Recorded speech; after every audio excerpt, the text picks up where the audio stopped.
When I walked into the dealership, they looked at me like I had wandered into the wrong neighborhood.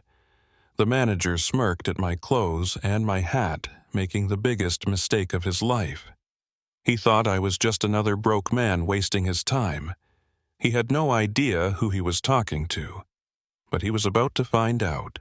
The hard way. You ever walk into a place and instantly know you are not wanted? Like, before you even open your mouth, people have already decided who you are, what you are worth, and whether you deserve their attention. Yeah, that was me the second I walked into Empire Auto. This place, it was money on display. Everything gleamed. Chrome wheels, spotless showroom floors, leather seats that had never seen a single drop of sweat. The air smelled like overpriced cologne, fresh wax, and desperation. Salesmen stood around in their tailored suits pretending to be busy while keeping one eye on the door, waiting for their next commission check to walk in. And then I walked in. Michael Barnes, 55 years old. Worn-out jeans, boots with dust still clinging to them, a flannel jacket that had seen better days, and, judging by the way their eyes snapped to it, my faded MAGA hat. You would have thought I had just kicked in the door and demanded they hand over the cash register. A couple of salesmen exchanged smirks. One guy nudged his coworker and whispered something under his breath. Another just straight up frowned, like my very presence was messing with the luxury aesthetic they were trying so hard to maintain. And then, of course, there was Ron Carter. Ron. Freaking Carter. General Manager. 43.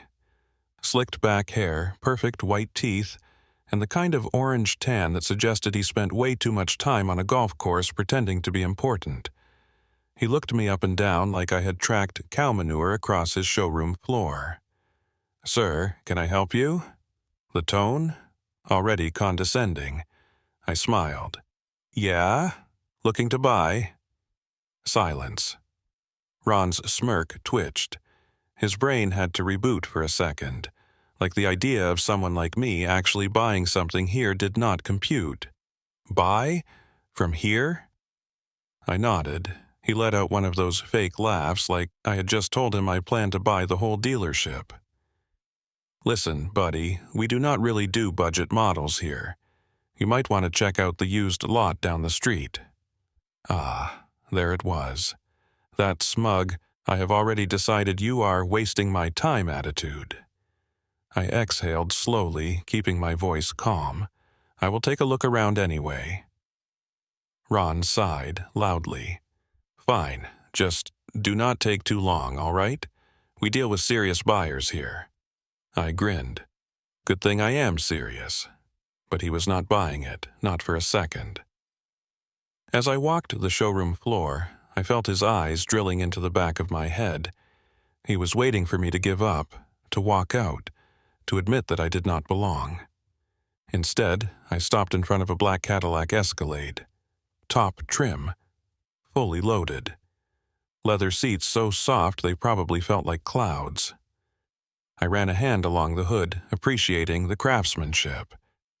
And behind me? Ron snickered. "Yeah, you are going to need some serious credit for that one." I turned slowly, expression unreadable. Good thing I have it. For a split second, his smirk flickered. But he recovered quickly, slapping on another fake grin. Right, and I am the president. The little group of salesmen behind him chuckled. I just smiled, because they had no idea who I was, and they sure as hell had no idea what was about to happen next. You ever watch a man slowly unravel right in front of you? That was Ron Carter, and let me tell you, it was beautiful. The longer I stayed, the more annoyed he got. At first, he was just irritated, sighing loudly, checking his watch, making sure everyone knew I was wasting his valuable time. Then, I started asking questions. A lot of them.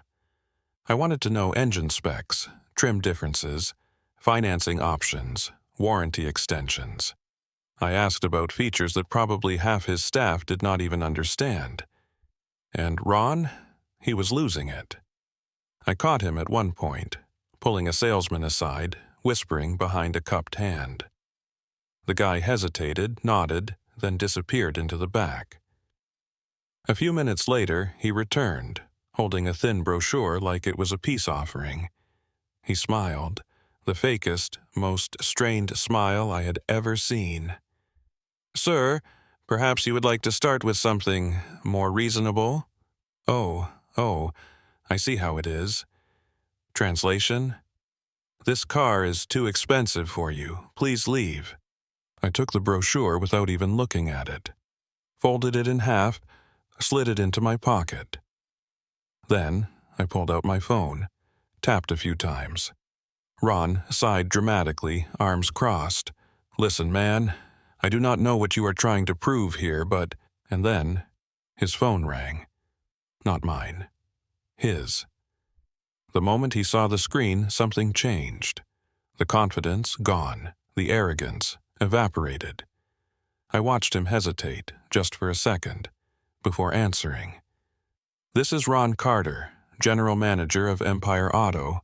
How can I..." Silence.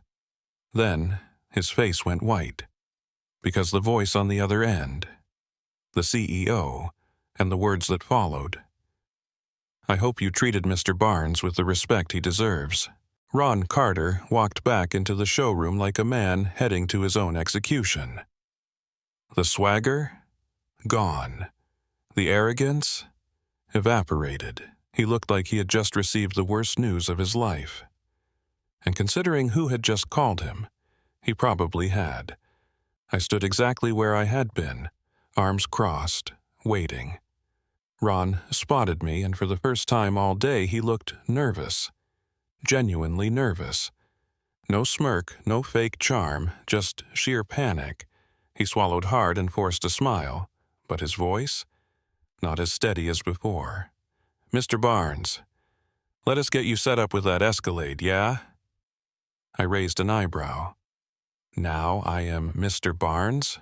His laugh was weak, barely there. "You know, just a little misunderstanding." I cut him off. "Nah, I do not think I do know." Silence. The salesman, the other employees, the few customers in the showroom. Everyone was watching now. I reached into my pocket and pulled out my phone. Held it up like a loaded weapon. "This is a direct line to the CEO, my CEO. Want me to tell him how Empire Auto treats its customers?" Ron's throat bobbed as he swallowed again. Hard. "Look, I did not know who you were." I tilted my head. "But you knew enough to judge me, based on my clothes, based on my hat." Ron opened his mouth. Nothing came out. He tried again. I held up a hand. "Save it. I am not here to get even." Ron exhaled in relief. "Too soon," I smirked. "I am here to take over." His entire body stiffened. I reached into my jacket and pulled out a folder, signed, sealed, official.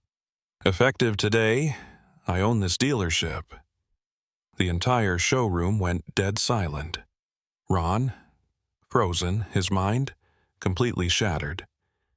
I patted him on the shoulder, smiling like a guy who had just hit the jackpot. "So tell me, Ron, you still think I cannot afford that Escalade?"